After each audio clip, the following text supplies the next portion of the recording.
Magandang hapon mga ka-happy hour. Narito ang mga balita para sa MBC TV Network News Update 4 PM edition. Aabot sa 18,000 pulis, ipakakalat sa rally ngayong araw, dagdag pang grupo, magpo-protesta sa EDSA. Yan ang MBC TV Network News ni Kyle Bulyas.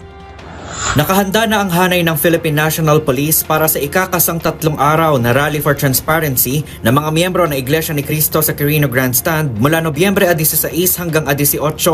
Ayon kay Police Major General Anthony Abirin, hepe ng National Capital Region Police Office, magde-deploy sila ng 18,000 tauhan para tiyakin ang kaligtasan ng mga dadalo sa aktibidad. Bukod dito, patuloy rin ang kanilang koordinasyon sa iba pang mga intelligence unit upang masigurong walang mananamantala sa sitwasyon.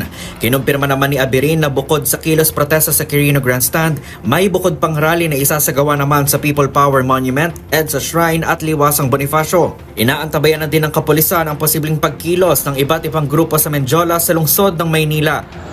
Pinag-aalalahan natin is yung mga grupo na magsasamantala sa sitwasyon at of course ang babantayan kasi natin ng bulk ng deployment po natin ay dito sa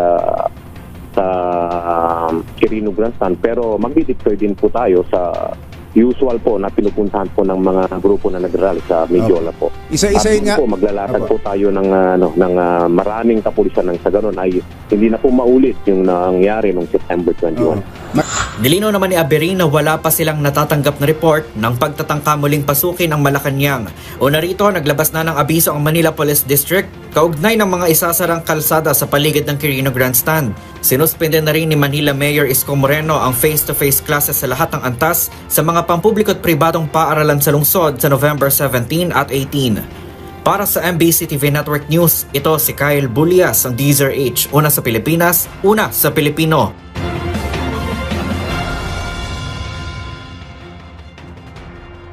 Samantala, Defense Secretary Gilberto Teodoro Jr. tutol sa pagpapalawig ng Bases Conversion Law. Mariing tinutulan ni Defense Secretary Gilberto Teodoro Jr. ang hirit na palawigan pa ang Bases Conversion Law o ang batas na sumasaklaw sa Bases Conversion and Development Authority. Sa kanyang talumpati sa pagsasara ng AFP Joint Exercise Dagit pa, sinabi ni Teodoro na palpak ang kasalukuyang model ng Bases Conversion na ginagamit sa naturang batas. Diit ng kalihim, marami ng sinakrispisyo ang AFP para sa naturang batas, kaya't dapat nang matigil ang conversion sa mga lupang pagmamay-ari ng militar para pagkakitaan. Magugunit ang taong 1992, nang maselyuhan ang Bases Conversion and Development Act at dapat sanay natapos na noong 2022, subalit may ilang nagsusulong na palawigan pa ang kapangyarihan nito sa susunod pang 30 taon.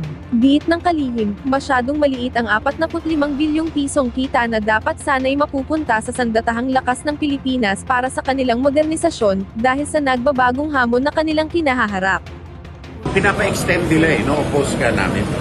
Huwag na lang i-extend yung life. Tapos yung CDC may iwan, hindi na natin mababawi yun Pero huwag na tayo magbigay pa.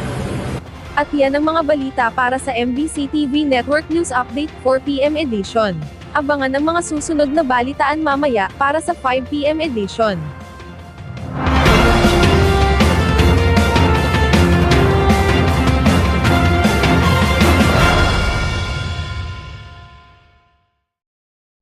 Mga ka-happy hour, kung gusto mong manood ang mga balita sa MBC TV Network News Update, mag-subscribe sa aming YouTube channel, i-like ang aming Facebook page, at i-follow sa aming TikTok account.